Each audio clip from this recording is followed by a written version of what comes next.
Non-self-centered service. April 24, 2014. Have you ever thought, beautiful bright hearts, why is it that you work? Of course there is an obvious reason: you must become employed, earn a living in order to function at any level in your busy and ever-growing society. Besides the need of earning a paycheck, working provides each of you with much more. Through your interactions and tasks at work, you are able to hone and develop skills and abilities that would otherwise go unnoticed or undeveloped. Through the tasks of your job, you are able to bring out the strengths of your abilities to light, and from daily activity you are able to become your true industrious selves. Yes, each of you are uniquely different. God made no mistake of this. Each of you have inherited a unique quality from God, and it is your own personal uniqueness that is to be honored, as it is sacred and beautiful. You cannot be anyone else, no matter how hard you may try. In truth, beautiful bright hearts, you can only push and strive to become your true and authentic self. In order for each of you to grow and flourish into the beautiful flowers that you all are, it is essential to engage life in your own unique and special way. This might mean some of you may work as a caregiver or simply be a homemaker. You may be fortunate enough to work from home, or have to get up and travel, possibly by train or bus. There will be times in your life when you might question if the job you are at is the right one for you, or if you should try a new direction that is better suited for your likes and dislikes. Such a decision must not be made in a flash. We don't wish for any decision you make to later paralyze you in any way. Sometimes in your efforts to seek the perfect job or perfect career blinds you from finding and accepting a good one that fits you and enables you to take appropriate steps along your path for growth and development. With all this to contend to, there is still more involved when you are working. You are giving a part of yourself each time. It is up to you to determine if the job you do provides satisfaction. Even the most mundane job can provide satisfaction when you know you have done your tasks well. Did you know, beautiful bright hearts, that the most satisfying part of working comes to you when you are able to help or serve someone else? Every occupation that there is has some quality of service and helpfulness. In some form each of you provides service. You give a part of yourself, and what you give besides the functions of the task is beautiful and divine-filled. You could easily define the work you are doing by the usefulness or valuableness of what you are providing. It is the meaning and purpose behind the work that you serve unto others. The only time work is not serving of others is when the individuals choose to be deceitful. They exploit the environment they work in and try to harm others for their own gain or for spite. Such working ways are not considered a service to others or helpful, as it is negative.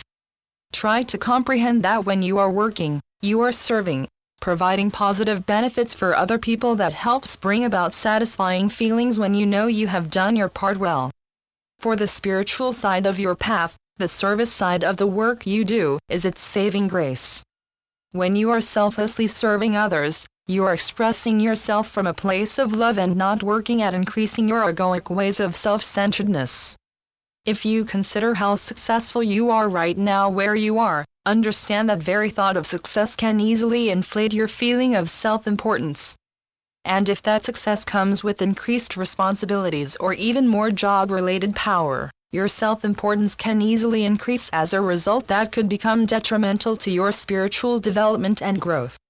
Yet if you go the opposite route and consider yourself to be unsuccessful or see yourself as a failure, then what occurs, beautiful bright hearts, is that you end up inflating your self-pity, self-hatred, and possibly hatred towards other more successful dear souls. Therefore, failure can also increase your egoic notions in the way of negative self-importance.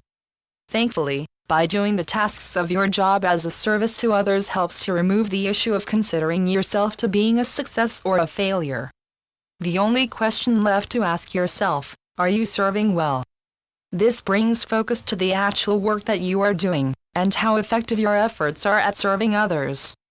The focus, beautiful bright hearts, is not just on your self-image, but on how your actual work can impact it.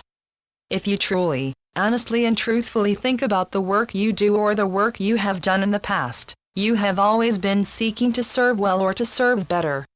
You look for ways to make use of your innate skills and talents to benefit your fellow employees, customers, and others that share your bountiful earth. Understand, beautiful bright hearts, that even though the external work you do is important, realize that the inner work you do is also of important service. Whenever you give yourself time to pray, to meditate, or to be in presence, you are during those moments serving God as well as your higher self. Comprehend, dear ones, that your own spiritual path is also a way of service. It is by no accident of the path you are on. When you view your inner work as a service to God, you are turning away from the realm of egoism, understanding at that sacred point in time that it is not for you. There is a deeper, non-self-centered reason and meaning to practice being in the presence of God, as it puts your inner work on solid ground. Motivations also exists on the spiritual path, and there is no greater motive than that of serving, of feeling the connection between you and the divine become that much stronger as a result of your non-self-centered choices and practices. Being motivated to serve helps to enrich your job. When you maintain the serving aspect intact, you are allowing service to transform your approach to the tasks that are before you. Remember, beautiful bright hearts, the efforts you employ are not just about what you are able to get from them, it's mostly about what you can give through your efforts. And so it is. I'm Ascended Master, Lady Nada, through Julie Miller. SpiritualNetworks.com